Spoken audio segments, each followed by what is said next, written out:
Hey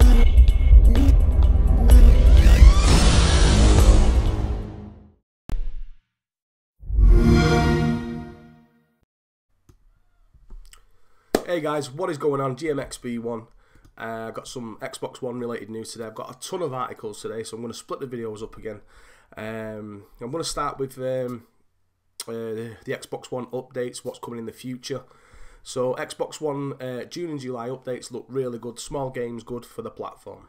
Microsoft has just put the Xbox One April software update in the bag and is preparing to roll out the preview of the one for May. But Xbox division head honcho Phil Spencer is already looking to those coming beyond the next month, and apparently he likes what he's seeing. He's quoted, "Monthly updates for June and July look really good, team is making good progress." But unfortunately, he did not give details on what kind of features we can expect, but he did respond to a fan that asked about the possibility of implementation of an emulator for arcade games. He's responded, "We kind of did that with a game room on 360 and it surprised me, but it wasn't that successful." While he didn't comment further on that specific possibility, he admitted that more smaller games to ease the wait between big releases would be positive for the Xbox One. He's quoted as saying, "I get the idea and I agree getting more smaller games is a good thing for the platform." Spencer was also asked about whether the new IP by Lionhead will be an RPG, but he declined to comment on that yet, which he would do.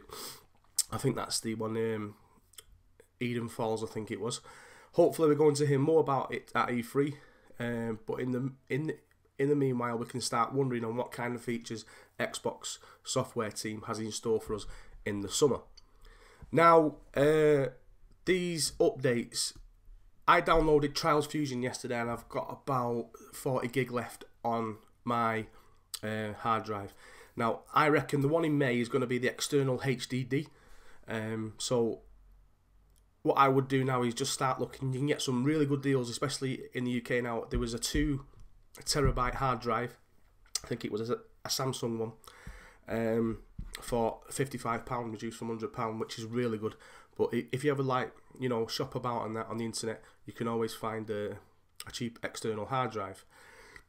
So let's get that out of the way with the updates.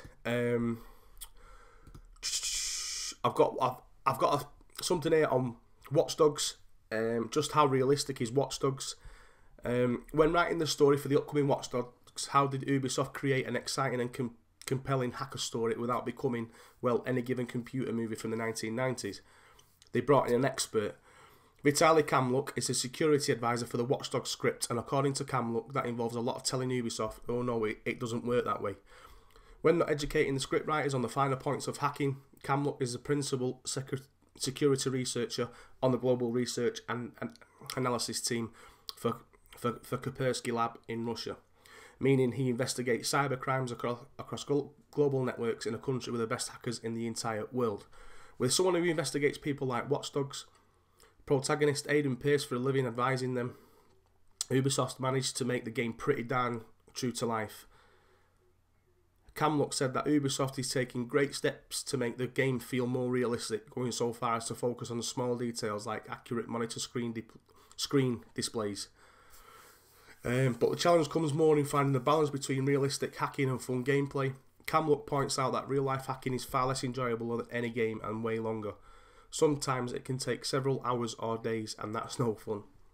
When situations came up where Kamluk had critics, Ubisoft took his advice and changed the offending bits around. In one instance, a mission that would have been a simple remote hack turned into one involving both said hacking and infiltration into the building, which as it turns out makes for a way better video game level. Excuse me. Perhaps most crucially, Kamluk helped to educate the developers and writers about what all goes on in the current world of cybercrimes. Some of the events in WatchDogs, such as emptying cash machines and taking control of traffic lights, are actually happening in Russia today. Kamluk noted that WatchDogs has the potential to be both dangerous and educational. WatchDogs gives a lot of people the opportunity to feel what it's like to have the ultimate hacking tool.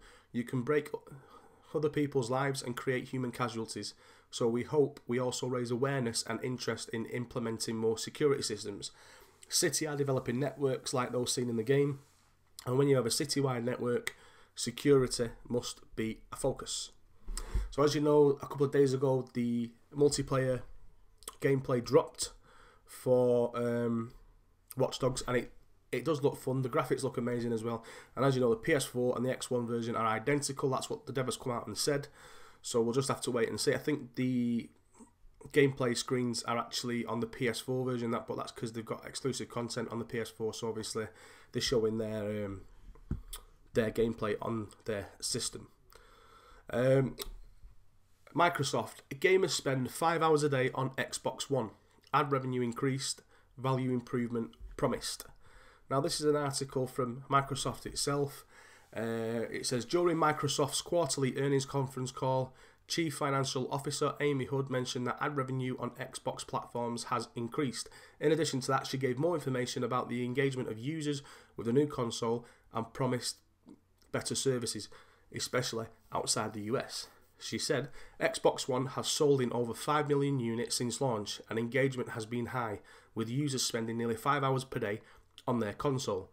We will continue to extend the unique value proposition of the Xbox One, particularly in markets outside the US. The Xbox 360 exceeded our expectations in this quarter, and across the platform, Xbox Live members continue to embrace the service, with transactional revenue growing 17%. We do expect to work through some inventory in Q4. So 5 hours a day is definitely a good engagement ratio and higher than I personally expected. It's also interesting to hear Hood mentioning going through inventory in the fourth quarter, which probably implies that there's more than sufficient supply for the moment. Ultimately, quite excited to hear the promise of better services outside the States. Hopefully that won't be limited to the launch of the console in Tier 2 countries. So that's not bad, 5 hours a day on 5 million units, as well as the Xbox 360, which is all good. As you know, Microsoft have come out and said 5 million Xbox Ones were shipped to retailers, but every console gets shipped, to a retailer. Everyone's jumping on this year, but it's not sold to consumers, but it is sold to consumers really. So because they have to buy off the retailers. So yeah, so I hope you enjoyed this. There'll be more videos dropping today. So catch you guys later. Keep it gaming and peace.